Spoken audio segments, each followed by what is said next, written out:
just shown, the purpose of this study was to explore the perceptions and the preferences of English language learners regarding their reading and their book choices. Another purpose of this study was to determine how those results could be used in best practices for educators and how we can use those results to encourage reading and literacy skills within our English language learners. The study yielded very typical results. It showed that English language learners enjoy reading most when they can choose their own books. It also showed that aided in motivation. Another factor influencing motivation is parents and their socioeconomic status. What this tells us as teachers and future educators is that we need to be aware of our students, how they learn, and their book preferences. We need to incorporate different genres within our classroom and within our curriculum. We need to encourage diversity within the classroom. It is now shown that boys, mainly, enjoy graphic novels, so those are being integrated within the curriculum more. Another key to this study is that English language learners do not benefit and are not motivated to read based on the accelerated reading and readers, the Texas Readers Are Leaders programs. These programs actually defer students from wanting to read. So what this means is that we need to encourage reading for enjoyment and reading for fun instead of reading because they have to.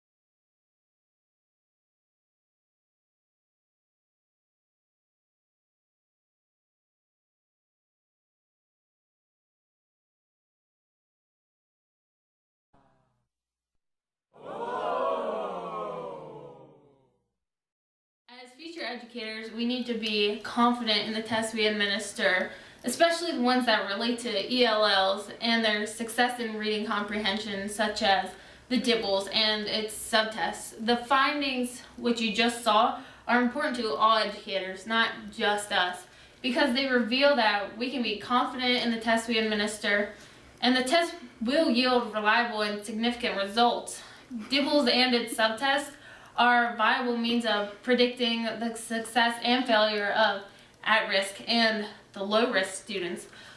What this means for educators is that we can confidently use DIBELS to monitor students who need extra support in literary and reading comprehension.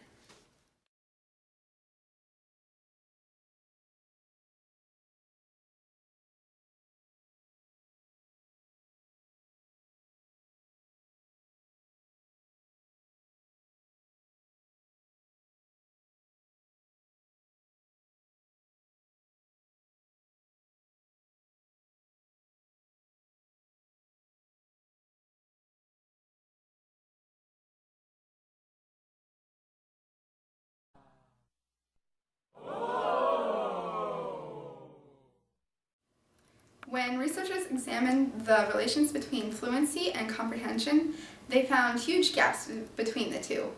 If an English language learner achieves fluency in reading, then it does not necessarily mean that he or she will achieve comprehension. Therein lies the trouble with oral reading fluency assessments. Their validity and predictions are not valid. What this means for educators is that we need to assess fluency and comprehension independently of one another.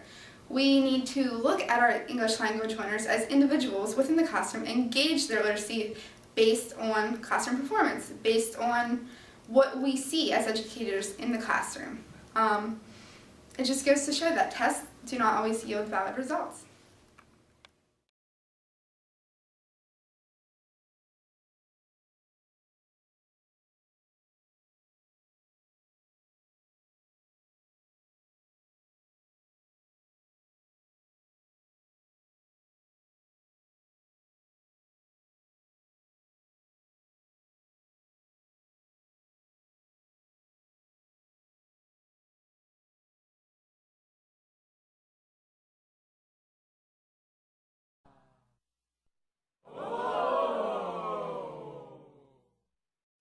In this study, researchers referred to phonological awareness as PA.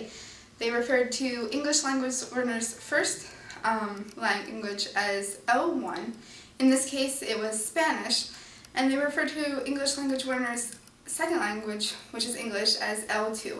This is important for understanding the results within this study. Short-term phonological awareness instruction affects ELLs in literacy skills and in both their native and their foreign language. Strong vocabulary and PA instruction in ELL's first language are very beneficial to phonological awareness and vocabulary strength and growth in both their first language and second language.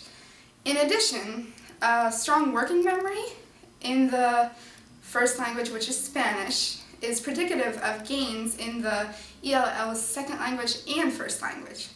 That sounds like a mouthful, but really what it means is that ELL's first language is directly corresponded with their second language. Their first language is, if they're proficient in their first language, then that just leads them to be proficient in their second language. What this means to us as educators is that we need to encourage ELLs to use their native language in our classrooms. We need to They need to use them to make gains in English instruction, and doing so will simultaneously be proficient in their native language and in their non-native language. We need to incorporate the language of our diverse learners into the classroom in developmentally appropriate ways to ensure significant progress in phonological awareness, working memory, and vocabulary size.